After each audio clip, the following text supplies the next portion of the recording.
Are you curious about financial literacy? Then take a look at Professor Anthony Rivecchio's new program on Parrot TV. It's called Financial Focus University. This is an excellent program to learn about questions related to your own finances post-COVID, and how you can manage your money, how you can work with your tax situation. And this is an excellent and informative discussion of financial literacy. With Professor Anthony Rivecchio, your financial problems will be solved at Parrot TV with Financial Focus University. Hello, welcome to the Foreign Policy Review brought to you by Parrot TV. I'm Dustin Pickering, your host, and we have CARLO Parcelli and Billy Bob co-hosts. And today's guest is Aaron Good, author of American Exception. So why don't we get this party going, and let's see, CARLO, I believe you wanted to start off with a question, and maybe Aaron would like to introduce himself a little bit more to our viewers. Subscribe to our channel right now if you haven't. Yeah, go ahead, Aaron. I'm Aaron Good, and I run the American Exception podcast on Patreon, and I'm the author of American Exception, Empire, and Deep State, which I do have a copy of it right here. The cool cover art was done by Abby Martin. I'm a big fan of hers and her artwork. The book is my political science dissertation from Temple University, and it tries to address a number of important issues like, why does U.S. foreign policy never change? Why are there so many state crimes that are unadjudicated? Like the most obvious, the Iraq War, for example, which was obviously a violation of the UN Charter. Torture violates U.S. and international law. The Epstein case, I can go on, but there's all of these criminal scandals that just never get adjudicated. And why can't we solve any major crises that we're facing, like the risk of nuclear doomsday and the massive crisis of inequality and global climate change, global warming, all of this? We are paralyzed politically. And why is this? What has happened to American democracy? Those are the questions I sought to answer. And I did it by looking at analysis of the deep state and building on the work of others like Peter Dale Scott and Stu Wright Mills and Langston Hughes Smith.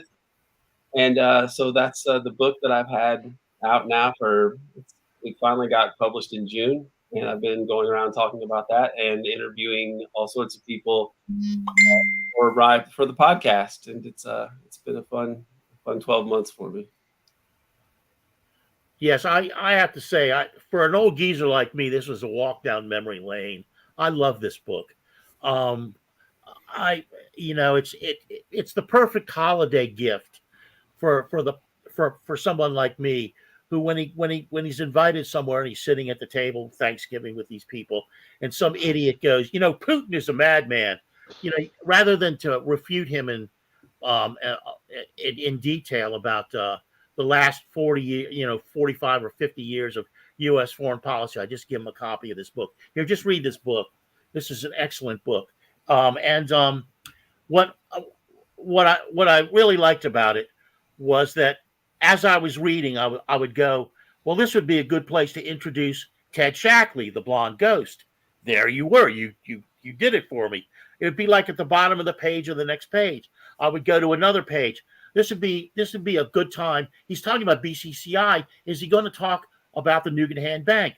You introduce the Nugan Bank, then later on in the book, you give more detail about the Nugan Bank, which is extremely important. What I found interesting about your analysis was, even at my age, I was going on the assumption that the Gough Whitlam government was taken down because of Pine Gap, and the CIA didn't want to lose its listening post in the center of Australia. But you made a very good case for the Nugan Bank also being a reason for the Gough Whitlam government to have been snafu'd by the Central Intelligence Agency, and that I found illuminating. So the whole book, like that, instance after instance, we're at a point where you want to hear about Vang Pao and the Golden Triangle. You're right there. You elucidated. You connected to the Phoenix program. This is a must read for anybody who wants a synopsis of the events that have dictated U.S. foreign policy, and to a large extent, as you point out, domestic policy, in a nutshell. And they can take it and they can elaborate on any aspect of it and learn more. And it's just a wonderful compendium. And I just wanted to read because we both share, I think you do, at least a deep affection for Peter Dale Scott. I do from the poetry point of view more, well, both actually, but largely from the poetry point of view because I published quite a few of his poems in my literary journal. I want to read this paragraph that you have in the acknowledgments. We had Peter on a few weeks ago, and I was a little rough on him, but I really do feel the same way you do. Speaking of Peter Dale Scott, like Daniel Ellsberg, Peter is an international treasure. With his deep political insights and body of work, he is peerless. Furthermore, it takes tremendous courage and psychic strength to mine the darkness decade after decade. He is simultaneously a poet with the mind of a historian, and a historian with the soul of a poet. I read and listened to Peter for years and was amazed by his insight and erudition. Befriending him and collaborating with him has been heartening and rewarding beyond what I can express. And I wholeheartedly agree with that. And Coming to Jakarta, I consider a poetic masterpiece. His poem about a sea change going on in his life when he begins to understand the 1965 coup, the overthrow of Sukarno by the Central Intelligence Agency, and the death of 1 million people, or 900,000 people, largely abetted by the United States, who even went to the extent of supplying lists of people they felt should be killed, which was confirmed by Kathy Kadane in the New York Times when she got Richard Helms drunk and John Martin's drunk, who was he was the attaché at the embassy that in Jakarta at the time, and they bragged about handing over these lists. So this book is just a great. I recommend it. I recommend this high school reading for everyone. It's a great way of getting into what actually occurs, and in under 300 pages, it's marvelous. That's all. I'm just curious if you could elaborate a little more on how you came to write it. Well, it was. Without giving you a whole lifetime bio, I was raised in a Democratic household, and I went and studied political science in college. And then I didn't really want to get a job in politics right away. And so I went to Taiwan for a year. And then right when I came back, 9/11 happened. And while I was in Taiwan, I thought that the Bushes had stolen the election and that was a crime and that hopefully they would sort this out. But then when I get back about a week later, 9/11 happens. And so the Bush years were the sort of formative years of my post-undergrad existence. And it was like I didn't really know what to do politically because I wanted to work in politics in a way, but it all seemed quite, it wasn't. Things had gone. The U.S. had gone in a different direction than I had thought it was going in the 90s.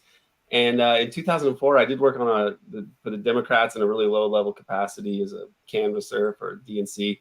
In 2008, I had a campaign organizer job for Obama. Went to and lived in Missouri for like 4 months. Went to the inaugural ball and everything. And then Obama turned out to be a real disaster. The bailouts, the Honduras coup very early, the Libya thing. And I was like, well, he's not going to actually change anything. I was hoping he would prosecute Bush and sort of restore the rule of law and so on. So it really made me wonder it made me think that the problems were much worse in the U.S. Now, I was more radical than most Obama support staffers, like by a pretty wide shot among the people that I knew. And I knew more about foreign policy because I'd already around 2005 I think around the Iraq War and a little bit after, in the years afterwards and leading up to probably the '04 campaign too. But I really just started reading a lot more about politics. I read books like All the Shah's Men by Stephen Kinzer and Overthrow by Stephen Kinzer. And I had this job in '05, '06, and I met this professor, Michael Sullivan, who wrote like kind of a more academic version of Overthrow and had written it earlier about all the governments the U.S. had overthrown. So I knew more about the CIA and the U.S. dark side of U.S. foreign policy, but I still thought that democracy basically functioned like we were told, and that Obama was going to change things because Bush was such a disaster and a criminal that he had every reason to go after him and prosecute him for his crimes and restore something good in the United States. So I thought I was naive. And I did happen to see Oliver Stone come on Bill Maher's TV show. I think I saw it on YouTube because I didn't have HBO and I didn't watch a whole lot of Bill Maher back then or today or ever. But I saw Oliver Stone talking about the book JFK and the Unspeakable. And so I just ordered that book, and then it came and I read it very quickly. And I remembered the original JFK because I saw it in the theaters, and then it just hit me. Well, no, there's something much darker here in the United States, and I just started studying a whole lot of things related to the CIA, the clandestine state, U.S. foreign policy, U.S. imperialism, and eventually went to grad school at Temple University, and I got my work done there and managed to get an article published in a good journal based on my reformulation of a theory of the state, sort of building on Peter Dell Scott's work on the deep state. And that was a bit of a coup for me to get that article published before I'd passed my exams.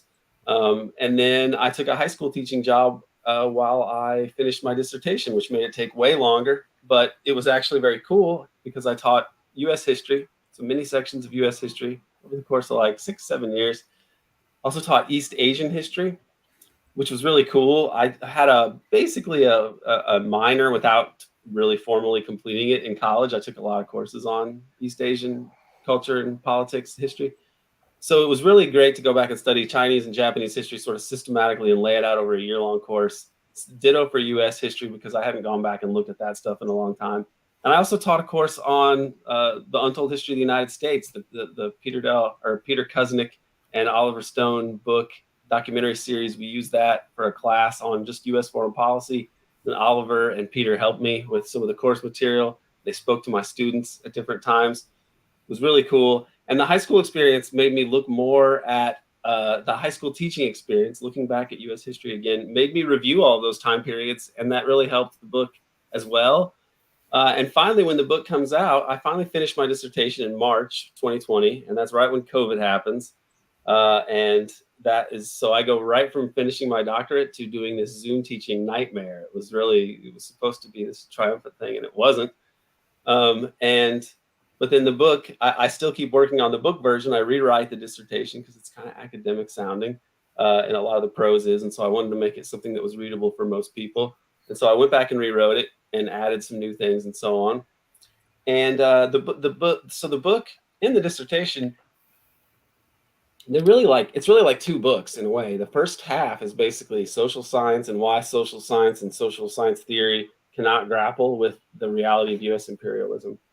And it goes across disciplines. I look at the discipline of history in, diplomatic history in colleges, like the university professors teach and do work in, political science, sociology. Why are all these subjects like so bad at grappling with the U.S. empire? So that's the first half of the book. The second half is probably more of what Carlo is referring to, which deals with a chronological history of the U.S. empire. And really, the deep state is almost a synonym for the empire, if you really want to think about it. And the constitution of the deep state as well. So the second half has a lot more like history, but also later there's also a case study of Watergate, 2 chapters on Watergate, and then a sort of compendium of various institutions of the clandestine world that keep this whole thing running. So I wanted it to be dealing with the conspiratorial clandestine part of the state, but I didn't want it to be a book about conspiracy theories and conspiracy theory as history. I wanted to point out how state criminality and conspiratorial activity on the part of intelligence agencies and so on, these are parts of our system of governance, and they serve an oligarchy that is in charge of running the empire. And democracy is mostly just a stage managed thing to keep the empire and the oligarchy running the way it has been. And I think I laid it out. My free time, for fun, I would mostly listen to like podcasts and play video games at the same time, and then work and read and do whatever in the day. But like, I realized I was pretty much immersed in it, like most of my waking time. Like I was either working on this stuff or for fun, listening to podcasts and such and interviews about it. So especially a lot of Peter Del Scott stuff anything I could find from him over those years. That was how it got written. It was just it's a labor of love and concern, really, to do it. And it's really cool to have it out now and have people reading it, and that it's impacting people. It's really made me happy. I think it's a super important work. You got it. And man, I don't know. Is that any better? Is that bad? That's good. Okay. So, it's a super important work. I can't imagine that there are, serious academics that have any honest disagreement. That's the thing. It's like people that would disagree with that, they can't, how can they do that honestly? It's like you're explaining reality. And it's a reality that, like, you said, I was watching your interview with Ben Norton on Multipolarista, just the live stream. I guess it was 2 days ago now, but I did a transcript of your final commentary at the end of the show, and I posted it on my Facebook. I tagged you. I'm not sure if you read it, but I thought it was very insightful. And you're just kind of explaining, the more people in this country that we can kind of wake up to this reality, the better chance of our politics going in a better direction once the empire has collapsed, And I think that's so true. And that's really what our battle is, our struggle right now is just kind of waking people up and spreading awareness. But we're at a disadvantage, of course, because there's, we don't have the platforms of mass communication that the billionaires have. But can you maybe talk about your opinions of, alleged academic and, intellectual detractors? Like, where do they come from? Like, what are their arguments to? I mean, I don't even know. I mean, yeah, I waited for some. I've kind of thought like, well, you're gonna write a book and it's pretty critical. Somebody's gonna like try to get to criticize it. I have yet to see a substantive critique of it anywhere. I don't know how, and I would like to see. Was hoping to see one. I was kind of like, you don't really want to get critiques, but like in cinema, I thought like I don't even really know what the counter argument is to a lot of this stuff, because the amount of things I lay out.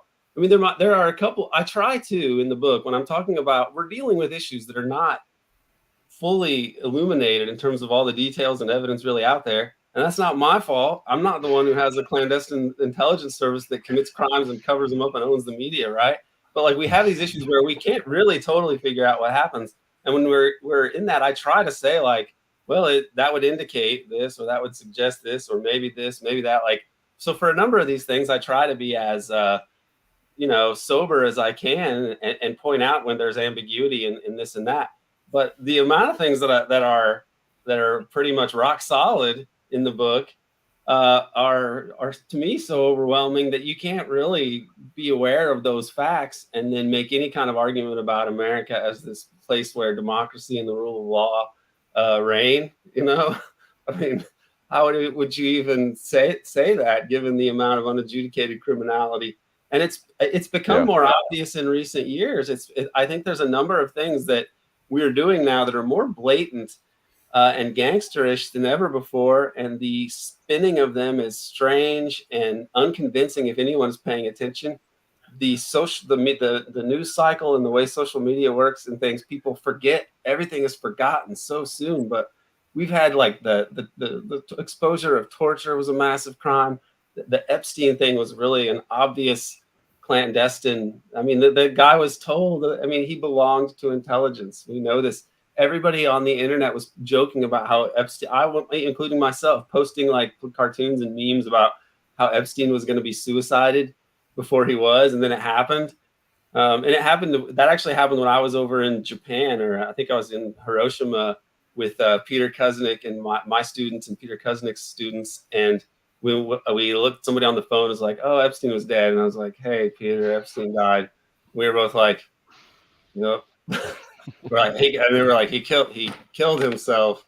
And it was like, but these things happen, or the Skripal poisoning even. This is like a totally bizarre thing. The coup in Maidan getting busted. These things are happening on top of each other. The Hunter Biden laptop thing and the way that the media covered it up, it's like those are both very, very scandalous. The emperor is basically unclothed now, and it makes for a very strange time. And I don't have any master prediction of how it's going to unfold. I do think that they're walking back some of the doomsday stuff of late. The rhetoric is kind of changing. I mean, the Joint Chiefs of Staff chairman just the other day talking about Ukraine was saying, how did he phrase it? He phrases it like, the chances are not good that Ukraine will be able to defeat Russia. And it's like, okay, if he's finally saying that, like, what do we make of this? So at some point they have to deal with reality. And the fact that the empire is kind of slipping away means they're losing their ability to totally dominate narratives across time and space. And this is it's a time that opens up possibilities, but it's also a little scary because we're finally having to see like, well, what will they do? I mean, we already know what they will do when threatened, as far as like, okay, they'll kill the president. They'll kill the president's brother. I mean, we've already seen that. But what can they do now? I mean, I think they're like, who can they really? It's not like they can off anyone, and it's going to somehow reverse the course of this. It's really world historic events that are changing it, that go beyond the realm of what you can impact with dirty tricks anymore. And so this makes this a fascinating time. And I feel like my book came out at a good time in a way, because it can help people to make sense of how this all came to be, because so many of these things happen over the course of the years, the 60s, 70s, even back in the 50s, I cover that era too.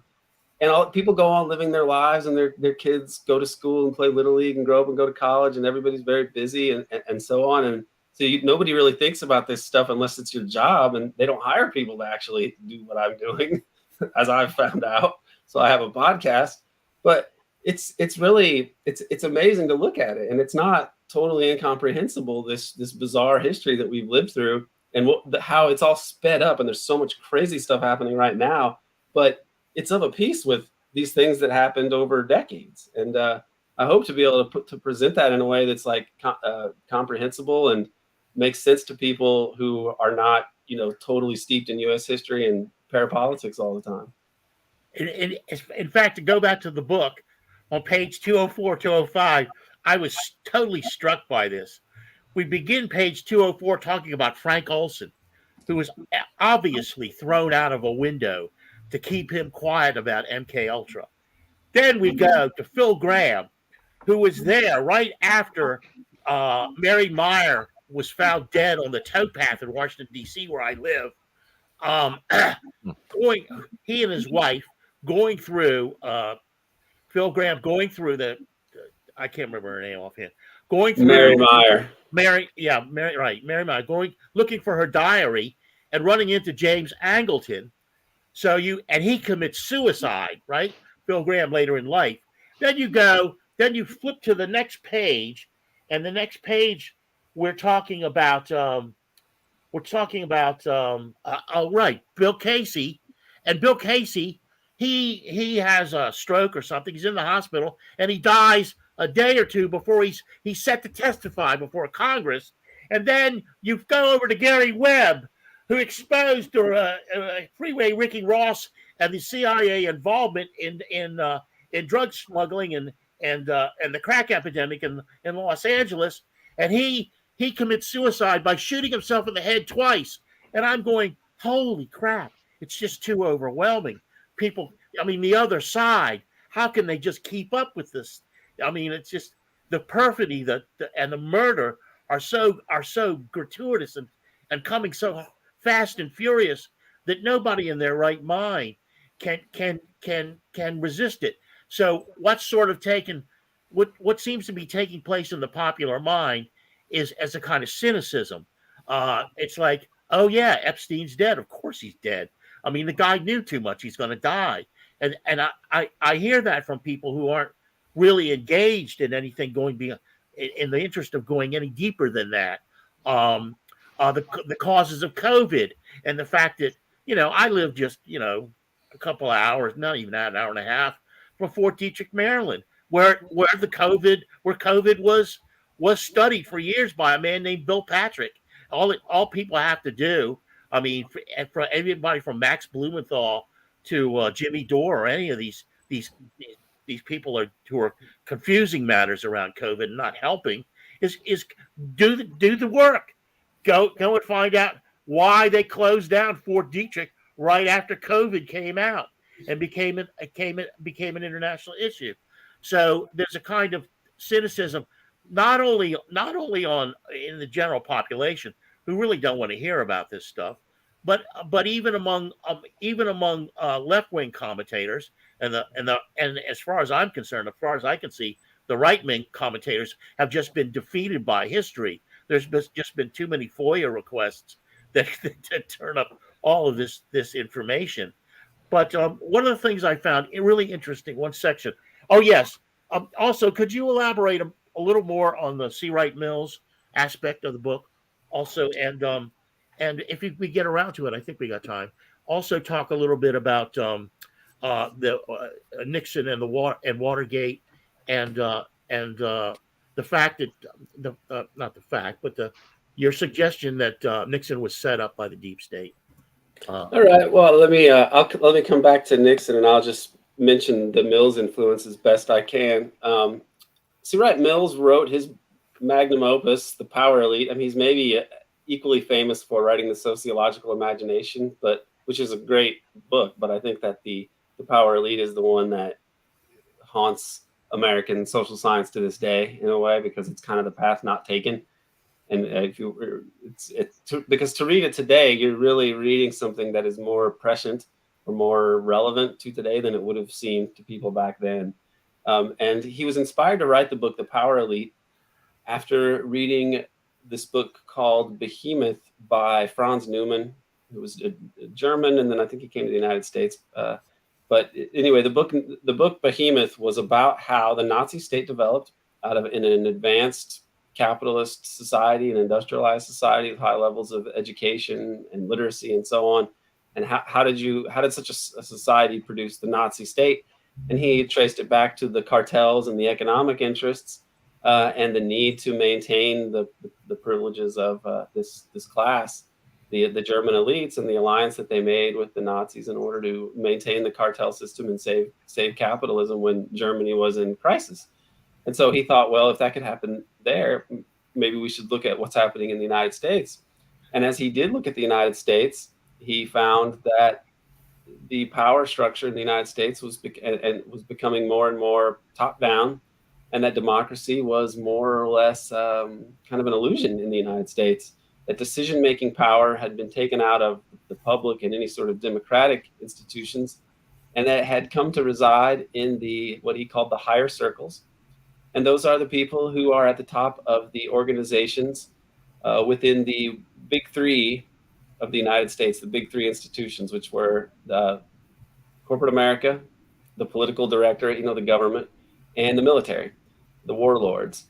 And he said that these guys were becoming increasingly interchangeable, and that they were making decisions, they're coordinated in their efforts, and they make their decisions essentially in secret, that they tend to co-opt institutions that already exist, but when they need to, they'll make up their own new institutions, which they did with the CIA and the National Security Council and so on.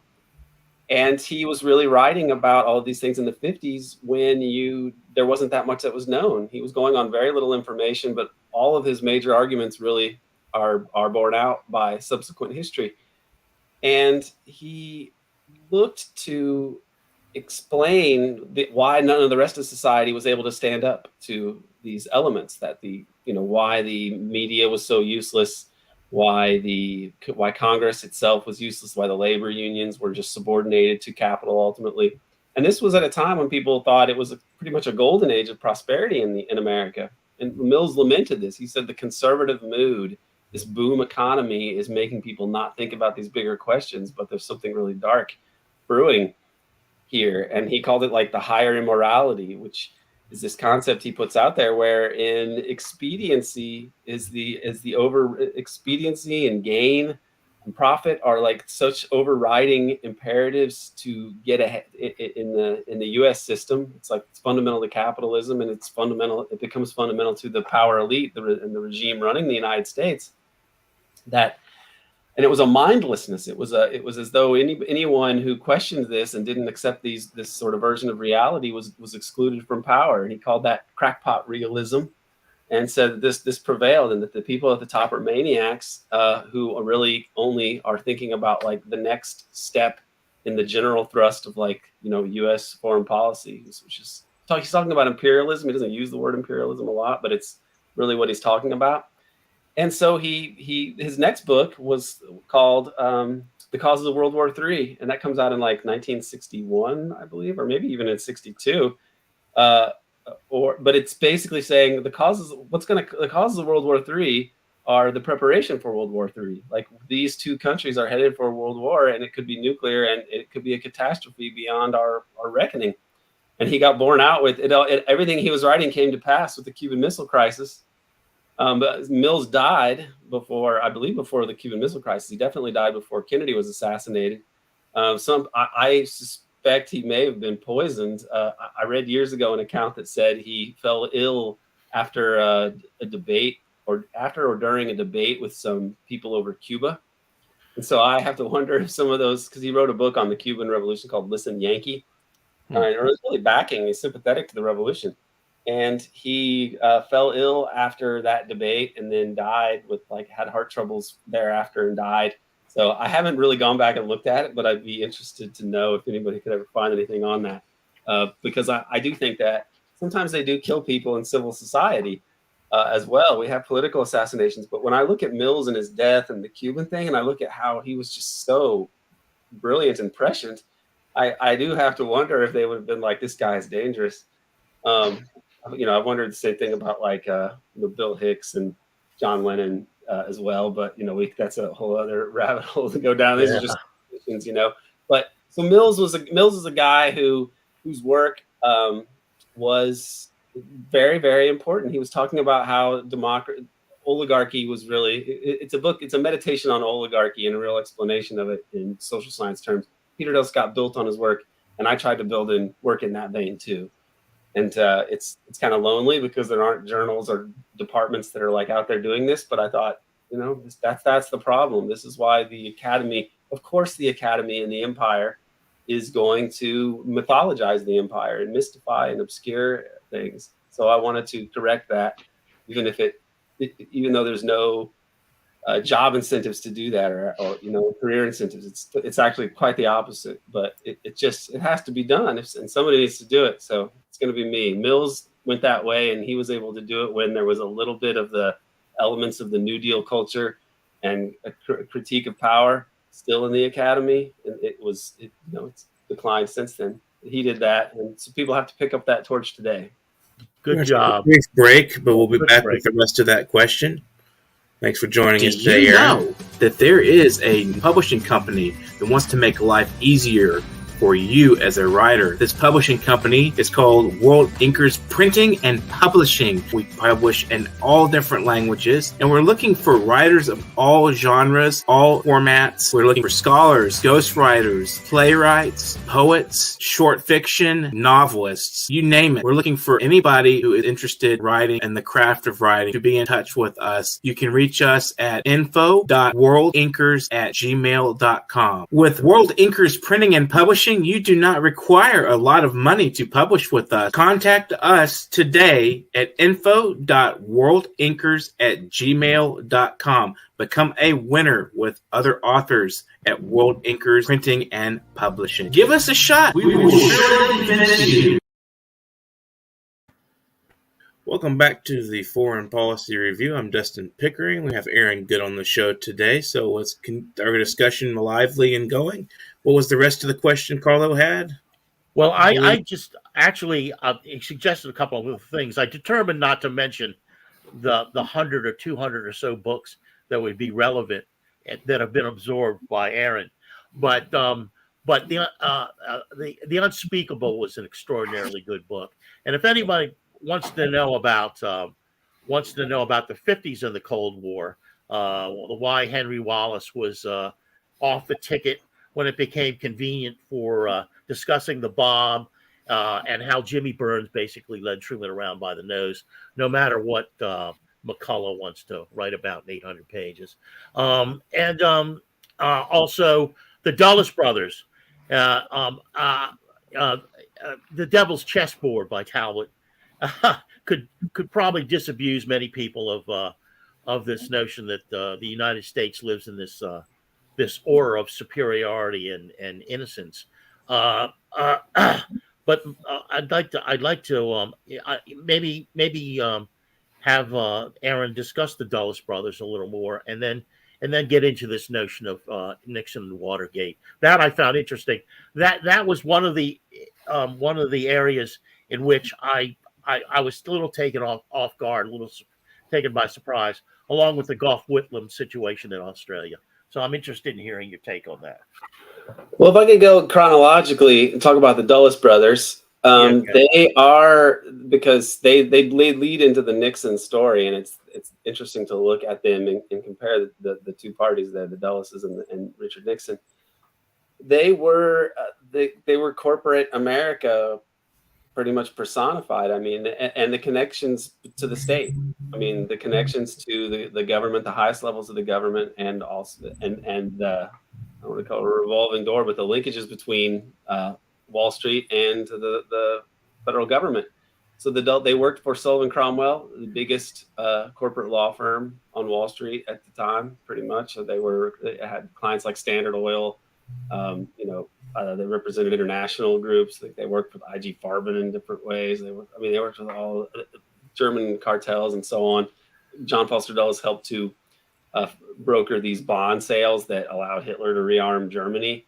So this is notable. And these guys, Dulles went back to working for both the State Department and Standard Oil in East Asia, and he was party to a discovery of massive amounts of gold in West Papua, that in the Grasberg, which no one knew about, not even Kennedy when he was the president, or Sukarno when he was the president of Indonesia. They weren't even made aware of this. It was like higher level than that. People like Dulles and the Rockefellers would have been aware of this.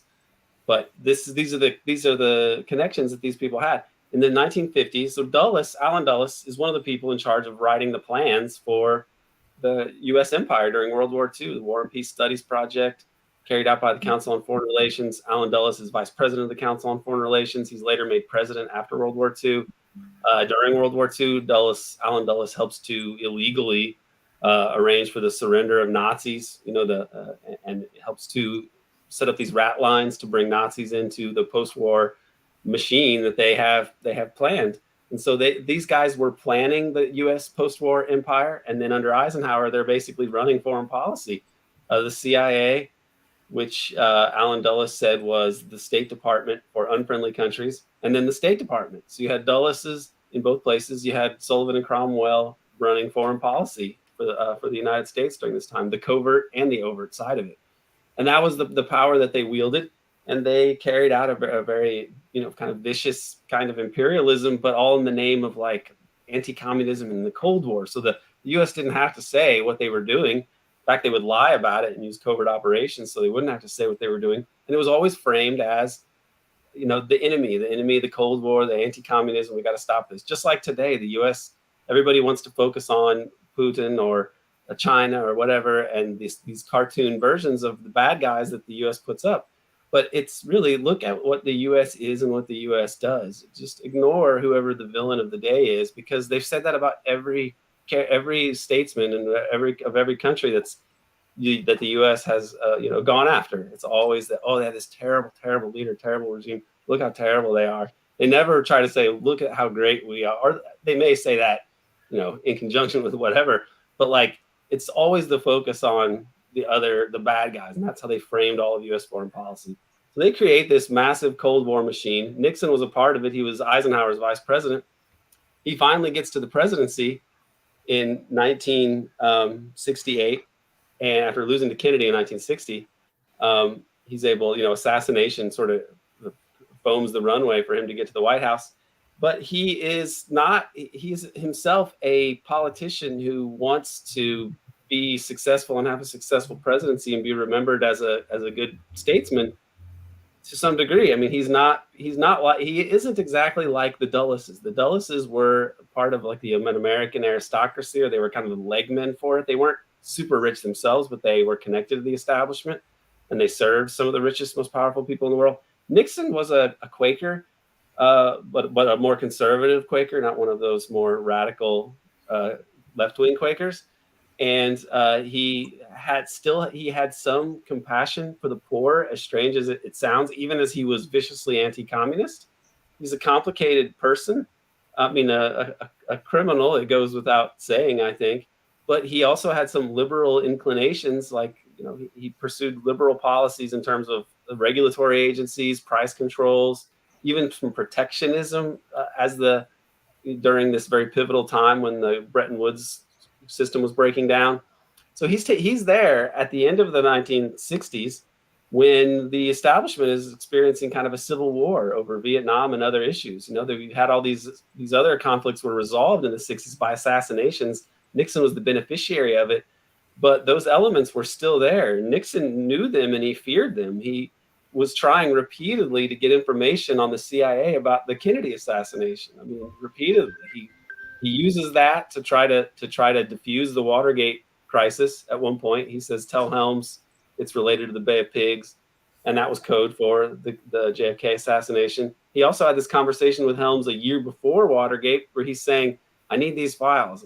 This whole who shot Jack question. It might come up again, and if it does, I need to protect you." He goes, "I really respect the dirty tricks department, and I'll protect it, but I need to know the information." And Helms never gave it to him. Helms seems to have played a role. It's on some level, he seems to have been set up by people in the CIA. McCord getting arrested by bungling that Watergate job. It suggests that they were intended to be discovered and arrested. And when you look at it, they were so clumsy about it, and McCord's actions make no sense because he was a guy who was the keeper of the secrets. He was a person who followed orders and was, if anything, a man loyal to like the mission. I mean, he was the guy that they sent to defuse, at the very least, he was sent to defuse the Frank Olson case when the CIA had to murder their own employee. I mean, that's the most sensitive kind of thing that the government could have been doing. And they charged this guy to do it. And yet now he's in jail and he's like threatening his boss, basically. I mean, there was that message from him where he says, if he fires Helms, the director of the CIA, if Nixon fires Helms, it'll be a scorched desert and every tree in the forest will fall, right? I mean, and what happens? Well, Nixon fires Helms and it's a disaster for him. He has to resign. It's an amazing story, and he seems to have really upset. Nixon took different steps to upset the financial elites, like Rockefeller types and so on, Wall Street. And he upset the military-industrial complex with détente and sending, working to normalize relations with China, recognizing China, working in that direction. This was threatening to right-wing elements in the U.S. The liberals hated them because the liberals, the Democrats despised Nixon, saw him as an anti-communist hatchet man and the enemy of the Kennedys and so on. So there was really nobody left there wasn't enough left to support Nixon in the end. And I think that the liberals and the liberal media were kind of tricked into going along with a move, getting rid of Nixon, which ultimately served to move the country to the right. I mean, when you look at what happens after Nixon, both parties, the fallout of Watergate leads to both parties being realigned to the right. I mean, the Republicans become no longer a party with like so-called moderates like Nelson Rockefeller. They're the party of Goldwater and Reagan. And the Democrats, the next president they put in office is Jimmy Carter, who's handpicked by David Rockefeller to be president, the Trilateral Commission guy. And so the Democrats basically become the Rockefeller Republicans, which they are to this day. And the Republicans are Goldwater. I mean, I don't even know what you call them now because Trump represents something so weird. But like the Republicans are to the right, way to the right of what they used to be. And the progressives, liberalish Democrats before are gone from the power structure. The next guy to really come along in that vein with any sort of chance at all was Bernie Sanders, and we know what happened to him.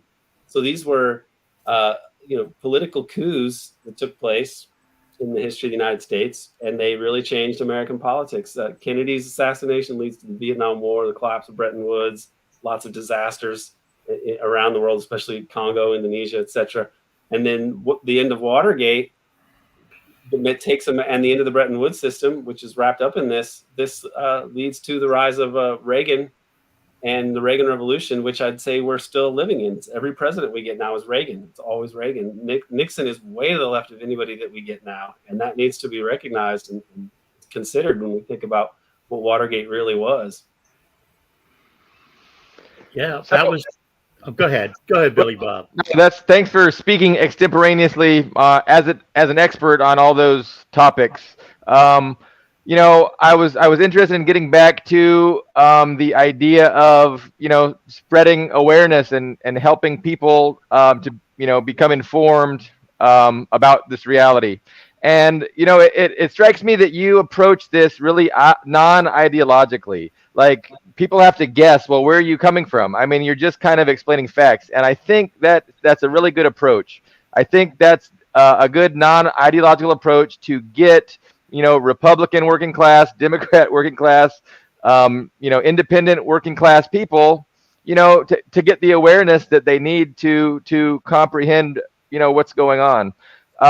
So I think myself, I label myself a communist. I'm a big supporter of the Soviet Union, of China. And I think approaching people like that in this country, kind of a turnoff, I think. People have just been so indoctrinated to oppose these kinds of labels. And, those are bad. And so I think I maybe need to take a cue from you and really try and present a more non-ideological approach that I think might be more, receptive to the the general public, the citizens here in the Imperial Core. What are your thoughts? If I can clarify, I'd say non-partisan rather than non-ideological, because I mean everybody there are certain ideology is just like a way of saying ideas that you have about the world and so on. And so I think what you mean is non-partisan, and that I am not really wanting to take so much of a side on this or that and hold any group up as being the team to fight for, especially when there is no. I mean, I might if there was a good team, but they've kind of eliminated everything else. And so I'm a critic of capitalism, so I think that's part of, I guess, my whatever worldview that I have, or ideology as you want to describe it, or as somebody could describe it, is I think you have to be anti-capitalist, because you just have to look at I don't quote the Bible so much, but maybe there's something useful in it here and there, and this is the case. It's like the Bible, I think it's Matthew, where they say by their fruits ye shall know them. I mean, this is what we'd have to say about capitalism. It's 2022, and we don't have housing for and now we're not even trying to have housing for people, or medical care for people, education for people. We are totally fine with people being financially ruined when they attempt to get these things. I mean, this is a failure of a system. It's not this cool Star Trek future that we were promised. It's like the Gilded Age over and over and over again, and it's always going to be that way, because they apparently have come to the conclusion that they need people to be kind of insecure and precarious in order for them to maintain their control over everyone. I mean, it's very few people can defend the system as it really is, and that's something to focus on. Be like, well, nobody's actually really. None of the people in power are describing things as they really are, and we need to pay attention to this, because we know that we are getting screwed, and that other people are, as we toil and struggle, that other people are accumulating massive amounts of wealth and power, and that those things are related. Our struggles are related to their whatever the opposite of a struggle is, their great wealth and fortunes. And so it's really an ideology that says we need a society that's fair for everyone and that benefits the majority. Socialism, just think of socialism. They say it shows that young people are more favorably inclined towards socialism than capitalism at this point. what does that even mean? What is socialism and what is capitalism? I mean, at this point, I'd say the simplest way to explain it is if you are not a socialist, you favor capitalism over socialism, then you believe that capital should subordinate society. Okay. But if you're a socialist, you think that, well, capitalism should actually be the servant of society. Okay. Or capital should be the servant of society. And I think most people would probably think, well, that's probably better. I think probably I'm human in a society, and wealth and money should probably serve society. We shouldn't serve capital. I mean, but that's what we have, and that sucks. So that's one simple way to try to explain these things.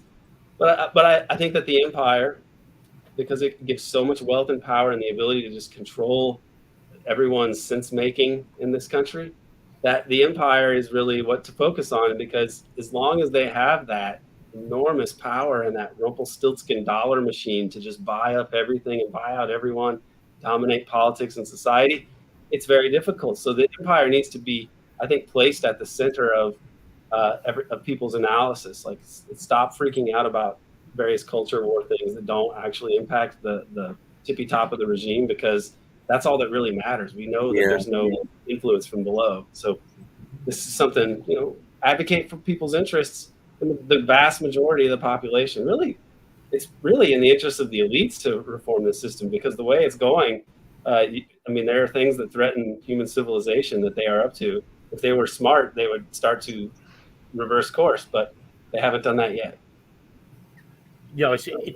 And to general public, I mean, just to give one example from your book, is that you in the Nugan Hand Bank, Michael Hand, who was a Green Beret and one of the founders of the bank, he disappears. Frank Nugan is found dead in his car.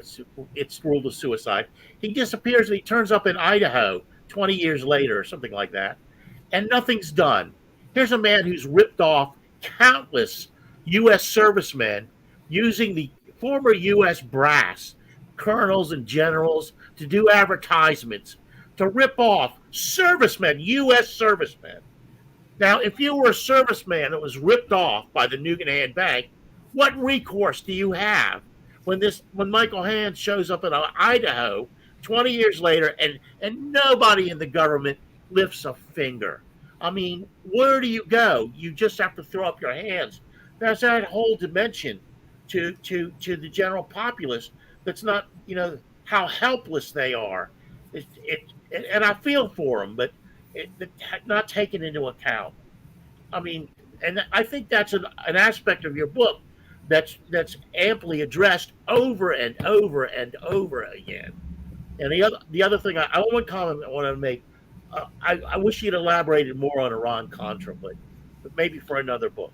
Yeah, that's it. If I have a plan for a sequel, if possible, and the title is American Exception 2: McJihad in the Long Cold War, and it basically would pick up where this one stops. The chronological part basically stops at Reagan, and so this one would pick up at Reagan. And basically, Cold War never ends. It's the same conflict today that we're seeing.